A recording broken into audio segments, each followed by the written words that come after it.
Hi കൂട്ടുകാരെ, പുതിയൊരു വീഡിയോയിലേക്ക് എല്ലാവർക്കും സ്വാഗതം. ഇന്ന് നമ്മൾ ഉണ്ടാക്കാൻ പോകുന്നത് മാങ്ങ ചമ്മന്തിപ്പൊടി. അപ്പം അതിനാവശ്യമുള്ള സാധനങ്ങൾ എന്തൊക്കെയാണെന്ന് നോക്കിയാലോ. വറ്റൽമുളക് വേണം, വീട്ടിക്ക് ആവശ്യമുള്ള കുറച്ച് പച്ചമുളക്, പിന്നെ ഇഞ്ചി, കൊച്ചുള്ളി, അത്യാവശ്യം പുളിയുള്ള മാങ്ങ, കറിവേപ്പില, ഉഴുന്ന്, പിന്നെ തേങ്ങ. അപ്പം നമുക്ക് ഓരോന്നോരോന്നായിട്ട് നമുക്കിതൊന്ന് ഫ്രൈ ചെയ്തെടുക്കാം. അപ്പം ഫസ്റ്റ് സ്റ്റെപ്പാണ് നമ്മൾ ഗ്യാസ് കത്തിക്കുക, ചുവട് കട്ടിയുള്ളൊരു പാത്രം വെക്കുക, വളരെ കുറച്ച് എണ്ണ ഉപയോഗിക്കുക. ഈ പാത്രം വെക്കുന്നതെന്ന് വെച്ചാൽ വളരെ കുറച്ച് എണ്ണ മതി. എന്നിട്ട് നമുക്ക് ആദ്യം ചെയ്യേണ്ടത് ഈ ഉഴുന്നാണ് ആദ്യം ഫ്രൈ ആക്കേണ്ടത്. വിട്ടുപോയി, ഞാനത് ആദ്യം ചെയ്തില്ല. ഉഴുന്ന് ആദ്യം ഫ്രൈ ആക്കിയിട്ട് നമുക്ക് കൊച്ചുള്ളിയും വറ്റൽമുളകും കൂടെ നന്നായി ഫ്രൈ ആക്കുക.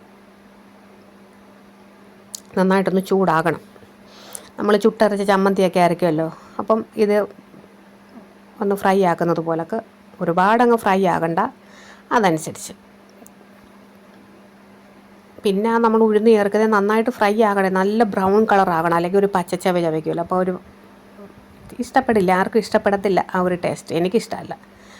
പിന്നെ കറിവേപ്പിലയും കൂടി ഇടാം, അതും നന്നായിട്ടൊന്ന് ഫ്രൈ ചെയ്തെടുക്കാം. ഇതൊരു വെറൈറ്റി ചമ്മന്തിയാണ്. നമ്മൾ പുളിക്ക് പകരം മാങ്ങ ചേർക്കുന്നു, അത്രയേ ഉള്ളൂ.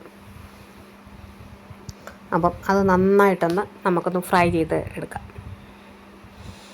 അന്നേരം ഇതിൻ്റെ ചൂടൊക്കെ നാറി കഴിയുമ്പോഴത്തേക്ക് മിക്സിയിലിട്ട് ഒന്ന് അരച്ചെടുക്കാം. ഇഞ്ചിയും കൂടി ഇട്ടിട്ടുണ്ട്, പിന്നെ മാങ്ങായും കൂടെ നമ്മൾ അരിഞ്ഞു വെച്ച് പുളിക്ക് ആവശ്യത്തിനുള്ള മാങ്ങായും കൂടി ഇടാം. ഇതെല്ലാം കൂടെ മിക്സിയിലിട്ട് ഒന്ന് കറക്കിയെടുക്കാം. ഒരുപാടങ്ങ് അരയണ്ട, എന്നാലും അത്യാവശ്യത്തിനൊന്ന് അരയണം. പിന്നെ ആവശ്യത്തിന് ഉപ്പും കൂടി ഇടാം. അപ്പോൾ നമുക്ക് ഇതൊന്ന് അരച്ചെടുക്കാം.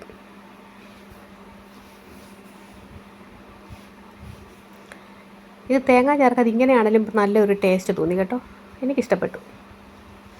പിന്നെ നമുക്ക് ആ ഒരു പാത്രത്തിലോട്ട് തന്നെ നമുക്കതങ്ങോട്ട് ഇട്ട് കൊടുക്കാം. പിന്നെ തേങ്ങയും കൂടെ, ഇത് ചെറിയ ജാറായതുകൊണ്ട് രണ്ടും കൂടെ ഒന്നിച്ച് അരയ്ക്കാൻ പറ്റാത്തതുകൊണ്ട് ഞാൻ സെപ്പറേറ്റ് തേങ്ങയും കൂടി അരയ്ക്കുകയാണ്. അതും അന്നേരം നമുക്ക് അരച്ചെടുക്കാം.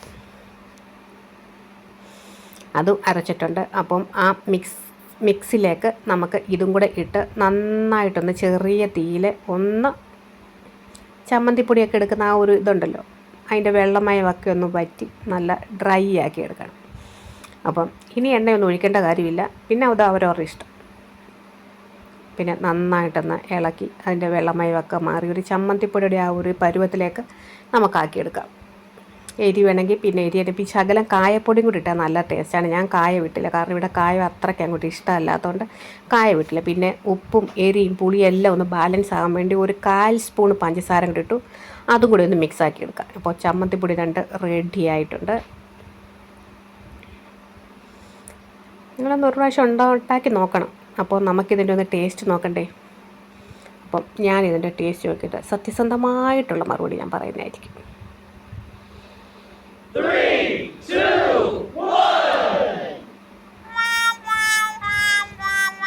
കൊള്ളാം, എനിക്കിഷ്ടപ്പെട്ടു. ഇത്തിരി പുളി മുന്നിൽ നിൽപ്പുണ്ട്. മാങ്ങയ്ക്ക് ഇച്ചിരി പുളി ഉള്ളതായിരുന്നു, അതുകൊണ്ട് ഇത്തിരി പുളി മുന്നിൽ നിൽപ്പുണ്ട്. അത് ഓക്കെയാണ്. ഇത് വെളിയിൽ വെച്ച് കഴിഞ്ഞാൽ ചിലപ്പം പന്നലാകാൻ ചാൻസ് ഉണ്ട്, അന്നേരം ഫ്രിഡ്ജിൽ വെക്കുക, നമുക്ക് ആവശ്യത്തിന് ഉപയോഗിക്കുക.